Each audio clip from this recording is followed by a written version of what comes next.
This is the Horse Radio Network. This is episode 104 of the Dressage Radio Show, brought to you with the generous support of Equestrian Collections, Equisketch, and Kentucky Performance Products.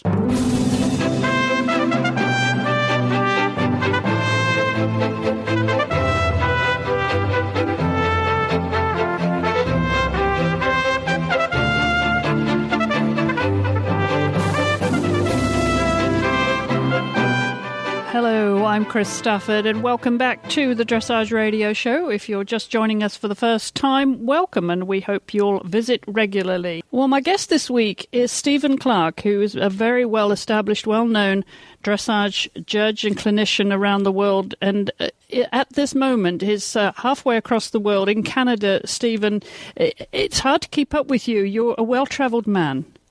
Yes, seems to be, yeah. Yeah. And you're in Canada now to do what? I've just done a seminar for Cadora, the Canadian organisation for dressage riders and coaches, and which was fun.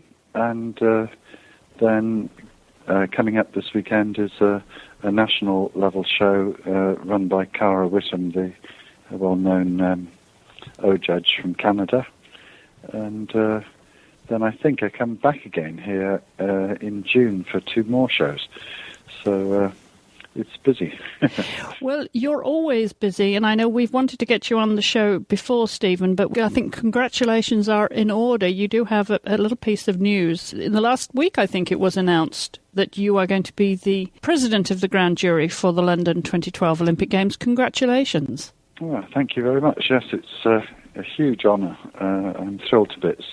So I'm looking forward to that very much. We're very excited in the UK when London was awarded the Games, and, to be part of it is just brilliant, really.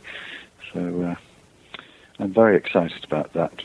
Well, it is an honour, isn't it, to be given, this is the top job, isn't it? And to be the president of the grand jury at an Olympic Games. It doesn't get any better than that, does it? No, I suppose not. But it's a huge responsibility comes along with it. But, we accept that before we start. So, the main thing is that, they haven't actually announced the other members of the grand jury yet, but obviously they will be from the best in the world, really. So it should be a great team, and we'll just do our best to make sure that every rider is judged fairly, and may the best man win, really. Or woman, absolutely. Oh, sorry. Yes. Well, it is a timely question because that you have been appointed, because a couple of weeks ago when I was talking to Kim Kraling, we were reviewing the Remacra FEI World Cup finals there in Leipzig a couple of weeks ago, and the question between us arose about how the judges are designated, who appoints the judges and who decides who sits where, basically, around the arena. And, of course, there were 7 judges now in a World Cup and at Championships. So clearly the answer came back to us, and I actually reported that on last week's show. The USEF kindly replied to that question, in that the FEI do appoint the president of the grand jury for major championships, and then do you decide then when you get to the competition who sits where, Stephen?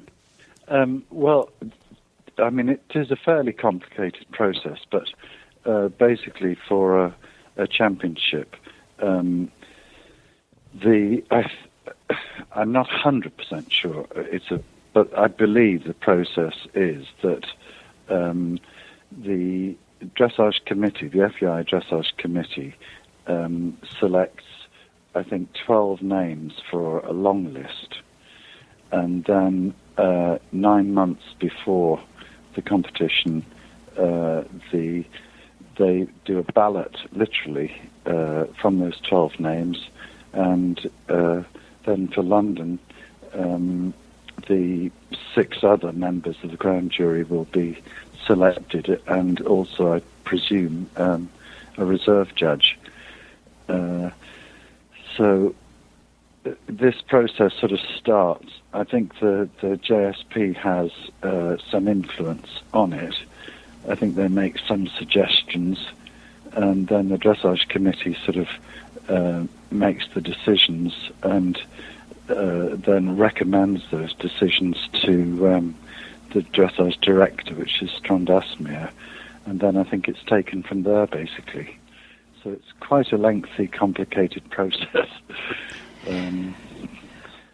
Well, of course, you're not new to the Olympic Games. This will be your second. You were in Athens, weren't you? Yes, which was, for me, just the most wonderful experience. Especially when you think that's the origin of the home of the Olympic Games, basically. To be part of that was unbelievably special. It was a great competition. And just to remind our listeners, you're an FEI judge or five-star judge, and you already have been officiating at some of the top competitions. 5 World Cup finals, 3 European Championships, and 3 World Equestrian Games. Stephen, that's quite a track record. Yes, I certainly have been busy. It's very exciting, and to be part of that, as a former rider, to go into this side of it, is very exciting. And, at least I feel I do know what it's like from the other side of the fence, too. So, it makes the job a little bit more straightforward, but it's never easy. Well, we want to talk a little bit about your background because we do have some questions for you, but I'm going to take a short commercial break, Stephen, and then when I come back, we'll talk about how you got started in dressage. Many riders that started their riding career in other disciplines migrate towards dressage as they mature as riders. Physically, emotionally, and intellectually, dressage becomes more attractive, and at every stage in their life, riders are looking to wear appropriate apparel that has often been designed specifically for the sport. Style and functionality are important, as is a certain level of attention to detail and quality. For this reason, there is no better choice than to shop at Equestrian Collections. Their selection is unmatched with the best names in riding attire. For all your riding and stable chores, be sure to visit equestriancollections.com. Well, my guest this week is Stephen Clarke, who is obviously well known around the dressage world and much travelled, and I wouldn't mind your air miles, Stephen. You must hardly spend any time at home, I would think. Oh, I managed to, work things out reasonably well, and when I am at home, I do, obviously a lot of clinics up and down the UK and at my base in Cheshire. So, I'm certainly busy, that's for sure. That's for sure. Well, let's talk a little bit about your background, Stephen, how you got started, because we do have a question from Jason Curtis, actually, who posted on our Facebook page. He'd love to know how you got started and a little bit about your background, because people see you, of course, in the judges' box, and they really don't get to know much about these people that sit there all day long judging. And so tell us a little bit. You said you were in Cheshire, which is in the north of England, and you had, of course, a riding background internationally. Tell us a little bit about your story. Well, I suppose originally, I rode in all disciplines. As a youngster, I started off basically as a show jumping rider, and then sort of moved from that to 3-day event, and it was just a natural process, really. I am so old, but in the 70s, to specialise in pure dressage competing, and I've just been very lucky. I had some very nice horses and some good owners, and had a great time competing all over Europe with the dressage horses, and it just seemed a natural progression, really, to go into the judging game. I've always been interested. I was a national judge for years, even when I was competing. And, it just seems to have progressed step by step, really. And no, I'm very lucky to be doing something every day that's so interesting. Interesting, as you say, and challenging, and also a responsibility. Now, what attracted you to become a judge? What was it there that, was it because you'd been in the saddle and seen the other side of it that you really wanted to get that perspective too? Yes. I mean, to be perfectly honest, I started, you know how the story goes, at most shows, especially sort of national level competitions, everybody has a little pop at the judges. And, as a rider, I wasn't always satisfied either with the sort of scores I got and the remarks or whatever. And I thought, rather than moaning about it, I thought I'd rather get involved in that side of it and see if we could do something about it. And, I haven't regretted it for a moment, because it really opens your eyes when you see it from that side of the fence too. And I find the judging actually helps, or helped in the past, my riding, and certainly does help my abilities as a trainer, because you really see how marks are won and lost. And it's a great opportunity, really. And I find it, for me, it's such a challenge, because, as a rider, I thought, as we all do, you're very lucky if once or twice a year you finished a test and you were properly satisfied with it. And as a judge, I can tell you it's no different. Normally, after every competition, you sort of think, damn, I was maybe a little bit out here or there, but hopefully a few times a year when it counts, you manage to do a good job. But it's a difficult and challenging job, and that's why I like it. I've always liked a challenge. Well, as a rider, then, you would empathise with Adelind Cornelissen, who we should remind our listeners at the World Equestrian Games in last year, had to be eliminated because of the blood on Parsifal's lip. That must have been a very hard moment for you, very tough decision. Yeah, well, it was a horrible moment, but there really wasn't a decision to make. As the horse finished the half pass and then came to do the halt and rein back directly in front of me, the blood in the mouth was so obvious, it left me with no choice. And I was just so impressed with her attitude, because she, took it on the chin like a real professional. And, that's that, because in the end, obviously we cannot accept that situation in a dressage competition.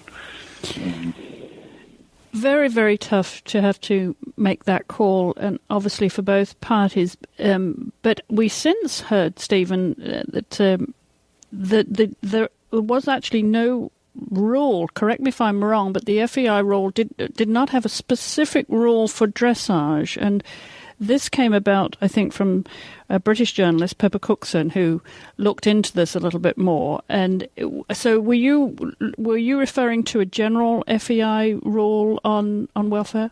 Yeah, basically, exactly. It's a welfare issue, and obviously, if a horse is bleeding from somewhere, something has happened to it. It's possibly a veterinary issue, and it's simply something that you cannot. I mean, it's the same thing if a horse goes lame.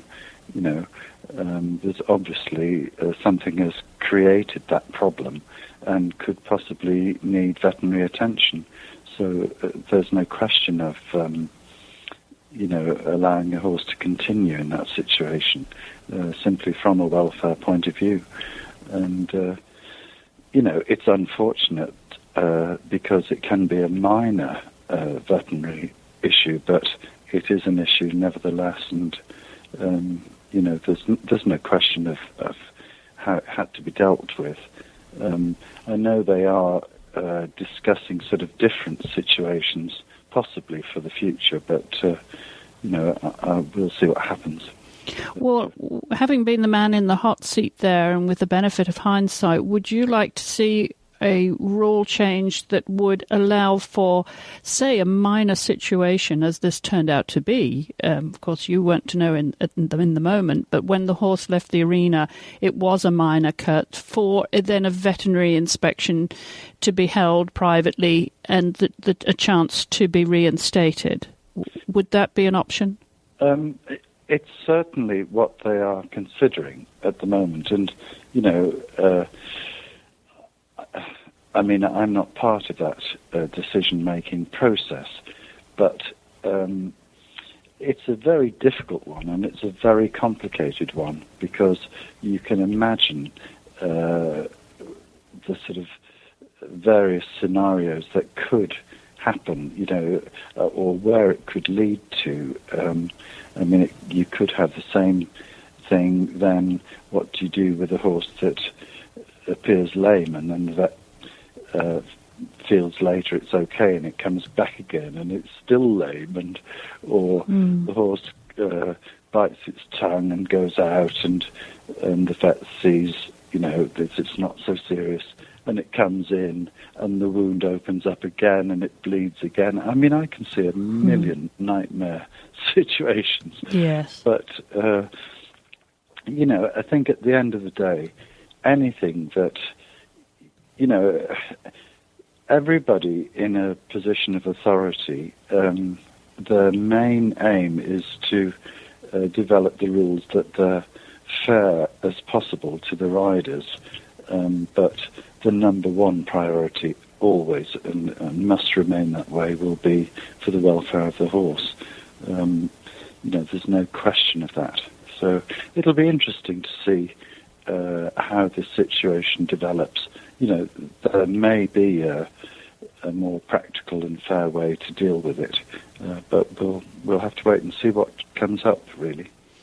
Well, that leads us nicely into a question that we've got via Twitter, Stephen, and a question for you is asking what sort of judges' decisions can be appealed, and she asks successfully. I think it's a she. Asks successfully. That I think is another question in itself. But generally, the question is what sort of judges' decisions can be appealed.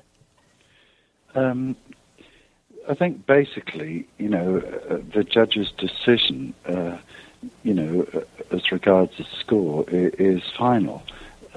But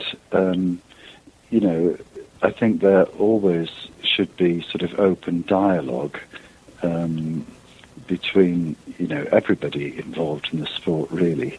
And certainly, we encourage the judges on our courses to be, open and to be prepared to, discuss a rider sheet with them if they come along politely and bring their sheet and want to discuss some marks or comments, then I think everybody should be open to that, because it just in the spirit of fair play, really. But I don't know what you mean particularly about which decisions are appealable. Yes, I think it's not like cricket, is it? If you're out, you're out. Anybody that can relate to the sport of cricket, what the umpire's decision is final.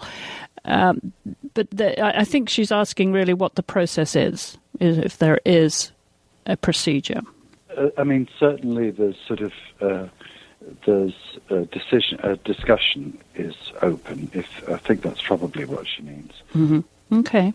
And her second question is, how are judges licensed? Okay.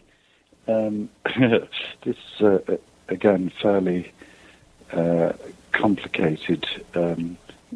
Quite correctly, it's quite a lengthy procedure.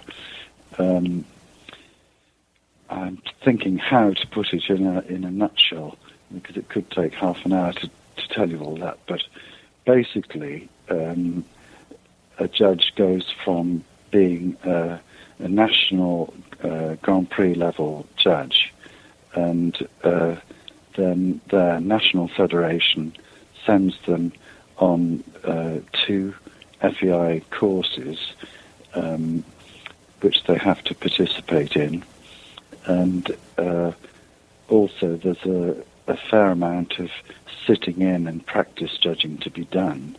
And when the judge has fulfilled those criteria, they go forward and take an examination with the FEI. And then they become a 3-star, we used to call candidate judge. And then after a period of some years and further training, they can again be recommended by their national federation to come forward to sit another examination to 4-star, which we used to call international level status. And from then on, it's a question of sort of proven experience and ability, and that the dressage committee itself can see that a judge has proven themselves in a really good way, and then they make the final recommendation to 5-star, or again, as we used to call it, O-level status. So it's a fairly lengthy procedure, which, I think perhaps people don't sort of realise. There's always a joke, I think, about, I think it takes 10 or 12 years to be a brain surgeon, but 25 years to become a dressage judge. Well, that leads me into my next question as to what year did you actually start judging, Stephen? Well, as I say, I've been started judging at national level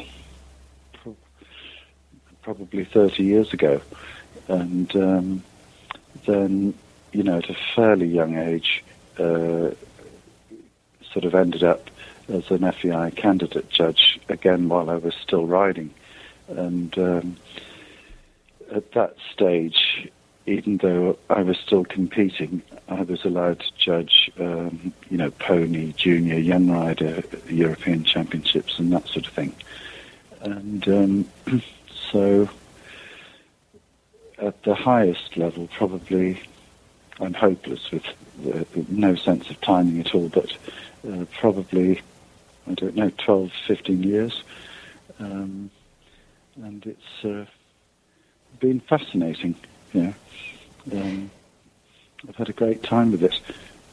It's not easy, but, as I said before, I like the challenge of it, and also, we're very fortunate to, have travelled to places that I would never otherwise have seen, and met some wonderful people that I wouldn't have otherwise had the opportunity to meet.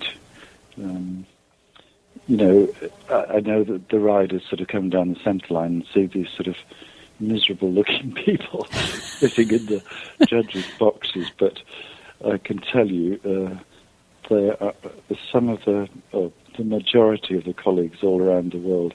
They're wonderful people that, take the job seriously, but they're fabulous company. And, when we've finished judging and done our dissecting and all the rest of it, I have to say we have a great time. Yes, I'm sure some nice hospitality. Well, we're going to ask you some more questions after we take another short commercial break. Equisketch is a great new company dedicated to providing the best mobile apps for every rider. Each app has been designed to be used by riders of all ages and all levels of experience. With Equisketch Dressage, you can replace your dressage paper or dry erase boards and begin learning all your dressage tests on your iPhone or iPad. The EquiSketch board allows you to study in a flashcard style by hiding the step instructions while visualizing your location in the arena. Every test can also be viewed in a written format and later shared with your dressage students or fellow riders. EquiSketch Records allows you to manage all your horses and shows on the go. Track every medication, vet visit, dental exam, farrier work and more, complete with built-in reminders. EquiSketch has some of the best-selling equestrian apps on the iTunes App Store, which have already been purchased in over 35 countries. They are available for the iPhone, iPad and iPod Touch. So visit equisketch.com/HRN for more information or search EquiSketch in iTunes. EquiSketch is dedicated to making your equestrian life mobile, one app at a time. Well, Stephen Clarke, as I said, you are a well-travelled man, and I'm sure you get to know the programs around the world. And we have a question from Susan Bartlett Olson, who's from Sunnyvale, California, and she asked about the program in the United States from the U.S. Dressage Federation's L program. She said, are there any words of advice for someone beginning that program? Okay, well, first of all, I don't really know the ins and outs of the judges' program in the States, other than knowing that it's very thorough and one of the most intensive systems of any of the countries, really. But to get started, my advice would be to try to,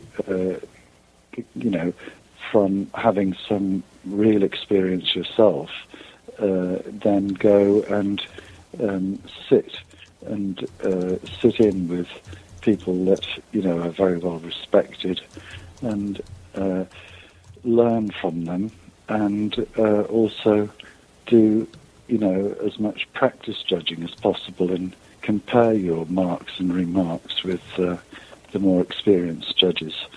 I think that's really the best way to sort of, develop your expertise for the future. Well, you famously published a beautiful, beautiful book recently. That I have a copy of. It is absolutely gorgeous. And I want to congratulate you on that, because that was really beautiful. Thank you. And I'm sure that it's well sold. You're going to remind everybody the title and where they can find it, Stephen. Well, it's called Dressage Dreams, and it can be found. I think probably the easiest way is by Googling lewisharding.com. Mm-hmm. But it was a fascinating thing to do, because I was simply approached by Valerie Lewis, the editor, some years ago now, with this idea. And I really am happy that I did it, because for me, it was an opportunity to, actually say as a judge how much we appreciate some of the brilliant riding and presentation of dressage that we see. As a judge, you have split seconds, literally, to make remarks and marks, and there's never really an opportunity to actually tell the riders how much we appreciate them, even though, we're left full of admiration. So for me, it was a great opportunity to actually really say what I felt about some of the top performances we've seen over the years. It was great fun to do it. I can imagine. It is a beautiful book. We'll put a link on our website to Dressage Dreams by Stephen Clarke, and as Stephen said, you can find it at lewisharding.com. We'll give you a link there to the publisher's website too. We do have a question from Fran Yerger. Stephen, she writes on our Facebook fan page, I'd like to know more about how he did that amazing book. He's a very multi-talented individual, and I'm just gobsmacked by that in anyone. Love the book, and she's a huge fan all around of yours, Stephen. So thanks to Fran for that question. How did you go about doing the book? Well, I can tell you there were many many evenings in hotel rooms and on long flights, and every moment where I wasn't involved in everything else really. It took altogether probably best part of 2 years to put the whole thing together. And again, Valerie Lewis did so much of the spade work with it and set the whole thing up so that it was as easy as possible for me to, write my thoughts. She provided all the photographs. So her partner, Paul Harding, is a very talented photographer, as you can see from the book. It was a real team effort, and they were such lovely people to work with. I really enjoyed doing it. How did you choose your subjects when you have so much choice? Well, that was, of course, a problem. And, there are enough riders. We could have made 3 books, So it was a little bit sort of potluck in some situations because, in the end, of course, I was rather sad because there were many horses and riders that were not included that could have been. But, possibly that's something for the future. It wasn't easy, really, and it was a little bit, potluck to a certain point of view, but at least I think we got the majority of the, really interesting horses in there. Yes, beautifully illustrated, beautifully written. And does that mean that we're going to see more books from Stephen Clarke?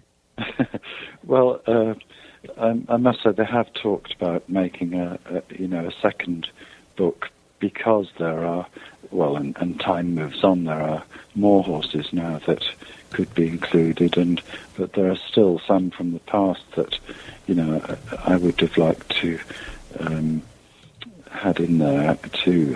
I can think of the wonderful little Russian horse, Balaguer. He would have been marvellous to include, but, and several others too. So, yeah, hopefully there will be one in the future if any of us ever have enough time to do it. Absolutely. Yes, time is just that essential ingredient with the schedule that you have. Before I let you go, Stephen, tell us what's on your calendar for this year, just 2011, because obviously 2012 is going to be a big year with the Olympics, but I'm sure you take 1 year at a time. Yes. Well, again, as usual, there's a huge amount of travelling. I am actually a member of the grand jury this year for the European Championships as well in Rotterdam in August. And then also I'm president of the grand jury for the Pan American Games in Mexico later on in the year. And between all that, there are, lots of shows in Europe. I've already done several shows in the States, particularly in Florida this year. I think there's an Australian visit coming up later on too, which I love. And trying to earn a living in between. Yes. Are there any favourite shows amongst the ones that you've done around the world? Oh, dear, that's difficult. Yeah. Every country has some great shows, and I must say it's wonderful to start off the year with that Florida circuit and the wonderful friendliness and nice weather. It's nice to escape from Europe, and then you get the really high level. We've got Aachen coming up also. Fairly soon now, a couple of months. Each show has a different atmosphere, and I enjoy the sort of relaxed shows, some of the smaller shows where you feel you can actually get nearer to the sport. But I also quite like, like Aachen, you feel a huge atmosphere there, and there's always a fair amount of pressure, and I quite like that too. So I think I seem to thrive on pressure. I don't know why, but no, there are many exciting venues around the world, and I'm just lucky to go to them, really. Well, I have to ask you, outside of the venues, do you get any time to enjoy the environment, and do you have any sort of special places that you love to visit, outside of the competition? Yeah, I've got a little bit better at it. I used to sort of go at the last minute and then fly home the split second the show had finished and all the rest of it. But, now if I go to interesting places, I do take a couple of days either side and, have a look around, and, I've been very fortunate with that, visiting lots of places. I mean, I love Canada. I'm here now again. Mm-hmm. And so we've got a few days between venues to, meet up with friends and have decent dinners and go to a theatre and that sort of thing. So, I try and make life as enjoyable as possible. Well, I would have to say that, you do have those opportunities, when you're not in the judge's box, which has to be tiring in itself to concentrate for that length of time, even with the breaks. And then the opportunities outside for fine dining and good wine, as I'm sure you enjoy, because the hospitality at so many of these venues around the world is pretty good, isn't it? Yes. I mean, we don't need or too often get the sort of red carpet treatment, but we don't want that. The main thing that I enjoy really is the sort of friendliness of the organisers and, good company over dinner, but it's not quite as fancy as people probably imagine. So any budding judges out there, don't get... No, don't. We still queue up at the hot dog stand sometimes. What does Stephen Clarke do for fun? Gardening, which isn't that awful. And I love theatre and dogs and, all sorts of things, really. Time for any riding and competing yourself these days? No. I still occasionally climb on something, when I'm teaching, but I don't know, I'm one of these people that if I can't do it properly, and you can't train a horse properly on the sort of schedule that I'm on, so, if I can't really do it thoroughly, then I prefer... I've had my fun in that side of it, so... I'd rather leave that to others and concentrate on my judging and training side of things, really. But I do occasionally still climb on if I can't resist. Just to remind yourself of the view from the tack. Yeah, that's right. Wonderful. Well, obviously a very busy man indeed. I want to thank you so much, Stephen, for spending time with us this week. Good luck for the rest of the season, and of course looking forward to all those major championships this year and next year, and enjoy the competition, enjoy the view from the judges' box. It's a pleasure. Thank you very much. Well, before we wrap up the show this week, I want to remind you about one of our other valued sponsors here on the Dressage Radio Show. When horsemen were asked what they were looking for in a nutritional supplement, the answer was easy. One that's affordable, effective and scientifically proven. Kentucky Performance Products heard that message and developed supplements that meet those needs. All of their supplements, from Nalox Equine Antacid to Summer Games Electrolytes and Joint Armor, are all formulated based on sound research. The important thing is that you can count on them to deliver results, and they're affordable. So to choose the right KPP supplement for your horse, visit kppusa.com or call 1-800-772-1988.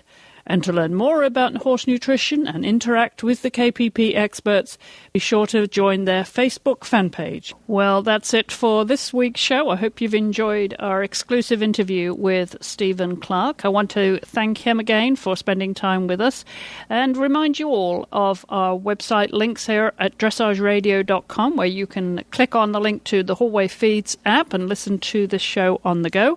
You can also join in some shopping with Amazon directly from our website, as well as take advantage of the Audible free trial offer there at our link on the website. And don't forget to leave your comments, questions, suggestions on Facebook. I'd love to hear from you there. And I know some of you regular listeners enjoy a little banter on there too. So join me at our fan page on Facebook, and also follow us on Twitter at Chris E. Stafford. Don't forget to put the E in the middle. And I want to thank everybody who does follow me there. I was quite surprised when I went on there the other day and found how many people were actually following me. So I appreciate that. And also you can follow, of course, Horse Radio at Twitter too. And don't forget, you can send your comments, questions and suggestions to me, if you prefer, via email to chris@horseradionetwork.com.